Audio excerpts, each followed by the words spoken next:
Tenía 14 años cuando ocurrió todo lo del Fobaproa, y hay una escena que todavía tengo clavada en la memoria. Mi mamá regresó del banco un viernes por la tarde con una expresión que yo jamás le había visto. Entró a la casa, se sentó en la mesa de la cocina y le dijo a mi papá que la tasa de interés de la hipoteca había subido prácticamente de un día para otro, que la mensualidad que estaban pagando casi se había triplicado, que, simplemente, ya no les iba a alcanzar. Mi papá guardó silencio durante varios segundos. Fue un silencio pesado, de esos que se sienten en toda la casa. Después soltó una frase que nunca se me olvidó. Dijo, «Esto no lo vamos a acabar de pagar ni tú ni yo». Y tenía razón, pero no hablaba únicamente de la hipoteca de nuestra casa. Sin saberlo, estaba hablando de una carga mucho más grande, de algo que en ese momento ni él ni yo alcanzábamos a entender por completo. Porque aquella noche de 1995, lo que estaba viviendo mi familia también lo estaban viviendo millones de familias mexicanas. Familias que de pronto se enfrentaron a deudas imposibles, mensualidades impagables y bancos que ya no ofrecían salida.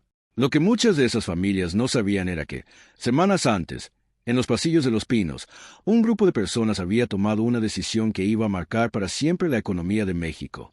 Una decisión que, 30 años después, mientras tú estás viendo este video, todavía le sigue costando dinero al país. Mes tras mes, año tras año, sin faltar. Esa decisión tiene un nombre, Fobaproa. Y si alguna vez has escuchado esa palabra, pero nunca te han explicado con claridad qué significó realmente, quédate, porque hoy te lo voy a contar de una forma directa, con nombres, con cifras actualizadas a este año y con la pregunta que el PRI nunca quiso responder. Para comprender el Fobaproa, primero hay que regresar a lo que ocurrió antes. En 1990, Carlos Salinas de Gortari privatizó los bancos de México. Los 18 bancos que pertenecían al Estado desde que López Portillo los había nacionalizado en 1982 pasaron nuevamente a manos de empresarios privados.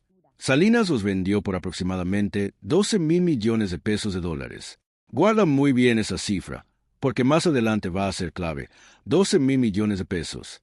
La promesa oficial era que privatizar los bancos iba a volver más eficiente al sistema financiero, que las tasas de interés iban a bajar y que la economía mexicana iba a modernizarse. Pero la realidad fue muy distinta. Y no solo fue distinta, fue mucho más grave de lo que muchos imaginaron. Los bancos terminaron en manos de personas que, en varios casos, no tenían verdadera experiencia bancaria. Eran empresarios provenientes de otros sectores que vieron en los bancos una oportunidad de negocio rápido. Pagaron cantidades altísimas por esas instituciones. Para recuperar cuanto antes esa inversión, hicieron lo que suele hacer cualquier negocio mal manejado cuando necesita dinero inmediato. Empezaron a prestar sin control. Otorgaron créditos hipotecarios sin revisar adecuadamente si las familias podían pagarlos. Dieron préstamos a empresas que no tenían capacidad real para cubrirlos. Y en algunos casos, los propios dueños de los bancos se prestaron dinero a sí mismos mediante empresas fantasmas. Así quedó la situación antes de que estallara la crisis. Entonces llegó diciembre de 1994, la crisis del llamado error de diciembre. El peso se desplomó prácticamente de la noche a la mañana. Las tasas de interés se dispararon. Los créditos que los bancos habían entregado se volvieron imposibles de pagar. Las instituciones financieras comenzaron a quebrar una tras otra. Y millones de familias mexicanas, como la mía, despertaron un día con una deuda que ya no podían sostener. ¿Y qué hizo el gobierno de Ernesto Zedillo? En lugar de permitir que los bancos quebraran y que los dueños de esos bancos asumieran las consecuencias de su mala administración, el gobierno federal decidió rescatarlos. Tomó las deudas privadas de 12 bancos y las convirtió en deuda pública. Eso significa, dicho sin vueltas, que la deuda de los banqueros pasó a ser deuda del pueblo de México. De un momento a otro, tú, yo y millones de mexicanos empezamos a cargar con lo que los banqueros habían prestado mal. Ahí está el fondo del problema. Y ahí ha permanecido durante 30 años. ¿Cuánto costó? Agárrate, porque la cifra explica la magnitud del golpe. El monto original de la deuda fue de 552,000 millones de pesos en 1998. Eso equivalía al 40% del Producto Interno Bruto de México en ese momento, a las 2/3 partes del presupuesto federal de aquel año, al equivalente de 2 veces toda la deuda pública interna que tenía el país. Eduardo Fernández García, quien en ese momento encabezaba la Comisión Nacional Bancaria y de Valores, salió a decirle a México que el rescate no rebasaría el 5% del PIB, que se terminaría pagando en 30 años y que, Según él, no sería una carga tan grande. Pero 30 años después, la realidad golpea con otros números. Ya se han pagado más de 2 billones de pesos solamente en intereses, y aún así México todavía arrastra una deuda superior a 1 billón de pesos. Déjame repetirlo, porque esta es la cifra que debe quedarse grabada.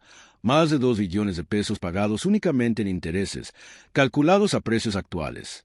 Estamos hablando de una cantidad equivalente a una quinta parte de todo el presupuesto federal de México. Es 4.5 veces lo que el país destina a educación, y representa 30 veces lo que se gasta en salud. 30 veces el presupuesto de salud únicamente para cubrir intereses de una deuda que no era de la gente. Y, aun con todo eso, todavía quedan pendientes más de 1.159.000 millones de pesos. Esa deuda sigue viva. No desapareció. Se sigue pagando año con año mediante el ramo 34 del presupuesto federal, que lleva un nombre que parece burla. Erogaciones para programas de apoyo a ahorradores y deudores de la banca. Como si el pueblo hubiera sido el que necesitaba el rescate. Hay que decirlo claro, el pueblo no quebró ningún banco. La gente estaba pagando su casa, su crédito, su hipoteca, hasta que las tasas se dispararon y se multiplicaron por 3. Quienes de verdad recibieron el apoyo fueron los dueños de los bancos. A ellos sí los rescataron. Y lo hicieron con dinero público, con dinero de los mexicanos. Para poner la cifra en otra dimensión, este año el gobierno federal está destinando más de 52.000 millones de pesos a ese ramo. 52.000 millones. Esa cantidad supera el presupuesto de la Secretaría de Medio Ambiente. También rebasa el de Desarrollo Agrario.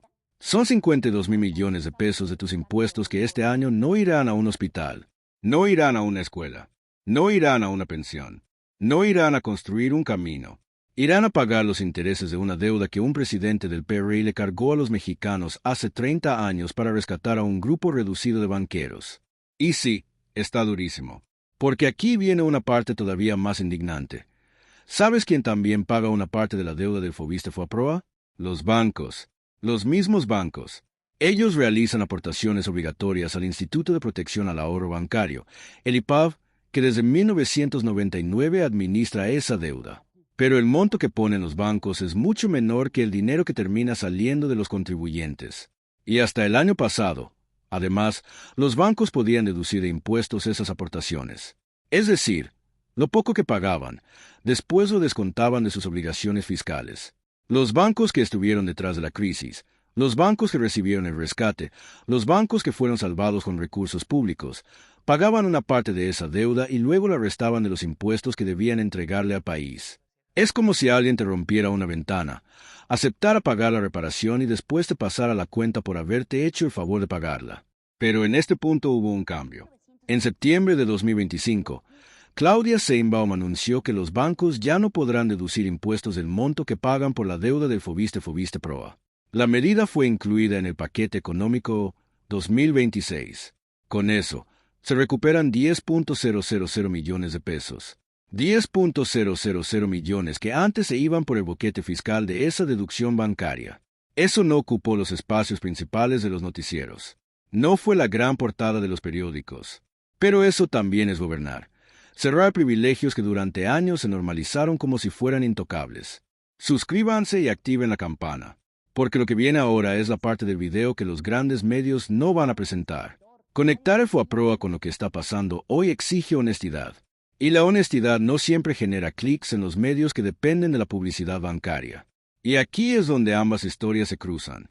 Porque mientras México sigue destinando 52.000 millones de pesos al año para pagar la deuda de banqueros del siglo pasado, la Cuarta Transformación está usando recursos públicos en obras, programas y estructuras que el viejo régimen nunca quiso construir. Esta semana, Sheinbaum puso en marcha en Tabasco el megaplan de alimentación para el bienestar.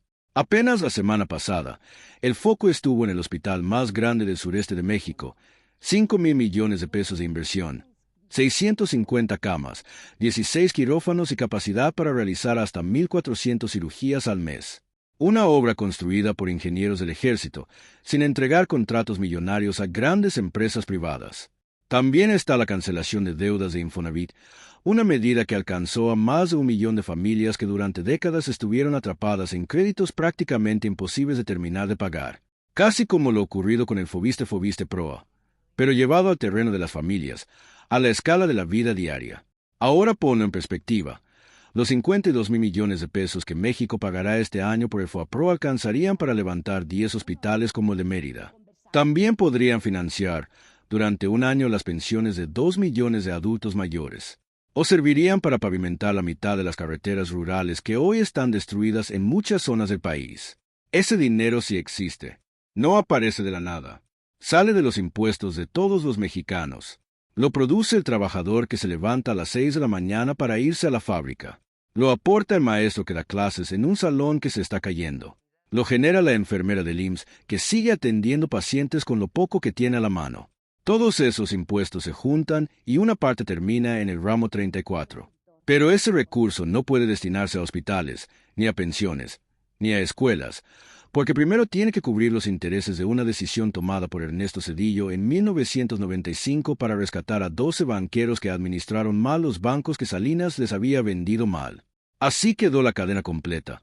Salinas vendió los bancos, los nuevos dueños los llevaron al quiebre, Zedillo transformó esas deudas privadas en deuda pública, y desde entonces tú llevas 30 años pagando esa factura. Ahora, volviendo a las cifras, porque hay un dato que no se puede dejar pasar y que quizás sea de los más indignantes de toda esta historia. Cuando el gobierno privatizó los 18 bancos, recibió aproximadamente 12.000 millones de pesos de dólares por esa venta. Eso fue lo que entró al Estado.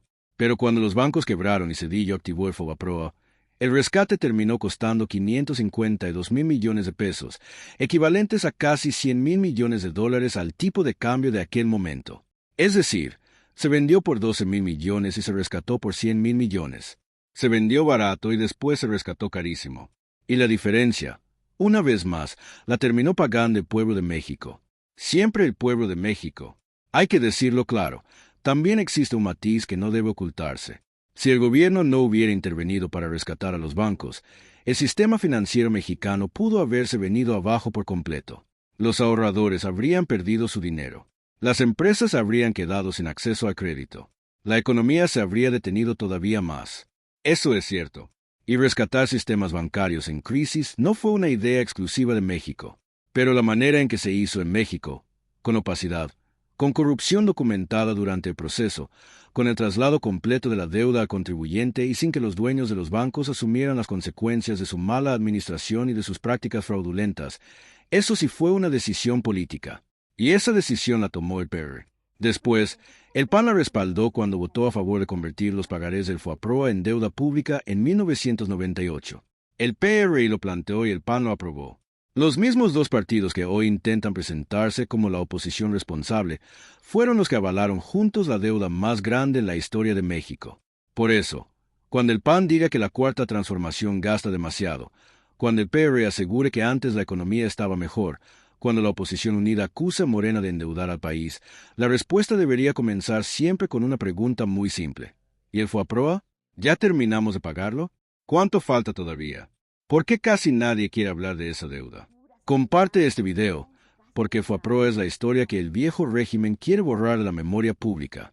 Cada vez que alguien de la oposición hable de deuda pública, de gasto irresponsable o de presupuesto, tú ya tendrás los números sobre la mesa. Y las cifras dejan una cosa muy clara. 2 billones ya pagados, 1 billón todavía pendiente y 52 mil millones al año saliendo de tus impuestos. Eso, hay que decirlo claro, es el FOAPROA. Y ese fue el peso financiero que recibió la Cuarta Transformación como herencia directa de decisiones tomadas décadas atrás. En 1998, un diputado subió a la tribuna del Congreso con un letrero que no dejaba espacio a dudas. FOAPROA es un fraude. Ese legislador se llamaba Andrés Manuel López Obrador. 20 años después, aquel mismo hombre que sostuvo ese mensaje frente al país llegó a la presidencia.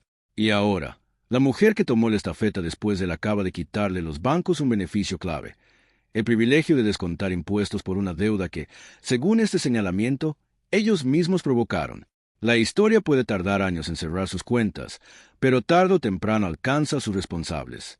Lo que viene ahora es una pregunta de fondo para esta generación, la tuya y la mía.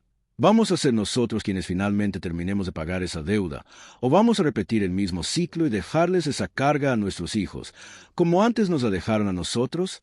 Y si quieren entender desde dónde comenzó realmente todo este proceso, como Salinas vendió casi 1000 empresas que eran del pueblo, como Telmex dejó de ser pública y terminó convirtiendo a un hombre en el más rico del mundo. Ese video ya lo estamos preparando. Suscríbanse para no perdérselo. Porque la historia de FOAPROA no empieza exactamente con el FOAPROA. Empieza antes, con las privatizaciones. Y esa historia también tiene nombres, cifras y responsables. Ahí los espero.